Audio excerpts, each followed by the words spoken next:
তিন দিনের সফরে কিছুক্ষণ আগে ঢাকায় পৌঁছেছেন পাকিস্তানের উপপ্রধানমন্ত্রী ও পররাষ্ট্রমন্ত্রী ইসহাক দার। হযরত শাহজালাল আন্তর্জাতিক বিমানবন্দরে তাকে স্বাগত জানিয়েছেন পররাষ্ট্র সচিব আসাদ আলম সিয়াম। এই সফরে দুই দেশের মধ্যে ৬-৭টি চুক্তি ও সমঝোতা সইয়ের প্রস্তুতি নিয়েছে বাংলাদেশ। আগামী ২৪ অগস্ট পররাষ্ট্রমন্ত্রী পর্যায়ে দ্বিপক্ষীয় বৈঠকে বসবে বাংলাদেশ ও পাকিস্তান।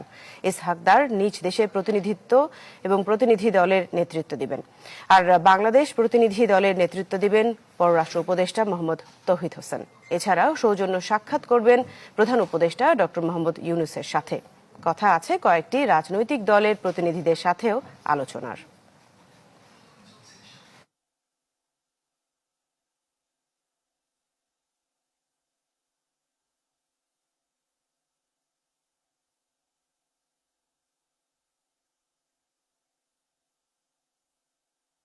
Furniture just smarter.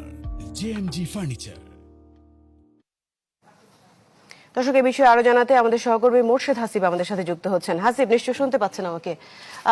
পাকিস্তানের উপপ্রধানমন্ত্রী এবং পররাষ্ট্রমন্ত্রী কিছুক্ষণ আগেই সম্ভবত পৌঁছেছেন ঢাকায়। সব মিলিয়ে এখনকার অবস্থা পরিস্থিতি সবকিছু বলবেন। জি, দৃষ্টি, আমি যখন আপনার সাথে কথা বলার জন্য লাইভে দাঁড়িয়েছি, ঠিক সেই মুহূর্তে আসলে উনি পাকিস্তানের উপপ্রধানমন্ত্রী এবং পররাষ্ট্রমন্ত্রী ইসহাক দার বাংলাদেশে পৌঁছেছে। তার এই সফর অন্যতম টার্গেট হচ্ছে দুই দেশের সম্পর্কে যে শীতলতা ছিল দীর্ঘদিন, সেই শীতলতাকে কাটিয়ে সেখানে উষ্ণতা নিয়ে আসা, পুনরুজ্জীবিত করা। সেই টার্গেটে তিনি বাংলাদেশে পৌঁছেছেন। তাকে বিমানবন্দরে স্বাগত জানিয়েছেন পররাষ্ট্র সচিব আসাদ আলম সিয়াম।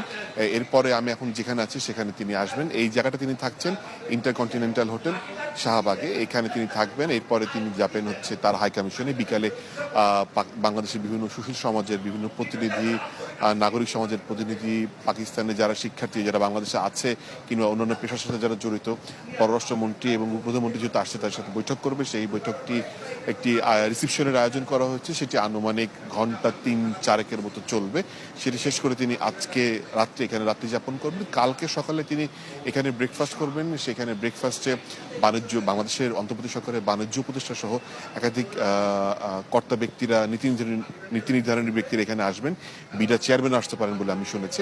এরপরে পররাষ্ট্র উপদেষ্টা তৌহিদ হোসেনের সাথে তার বৈঠকের কথা রয়েছে এবং বিকালে প্রধান উপদেষ্টার সাথে বৈঠকের কথা রয়েছে। যেমনটি আপনি বলছিলেন যে এর আগেও যখন হিনা রাব্বানী 8-7 ঘন্টা সফরে এসেছিল তখন কিন্তু দেখা করেছিলেন বিএনপি চেয়ারপারসনের সাথে।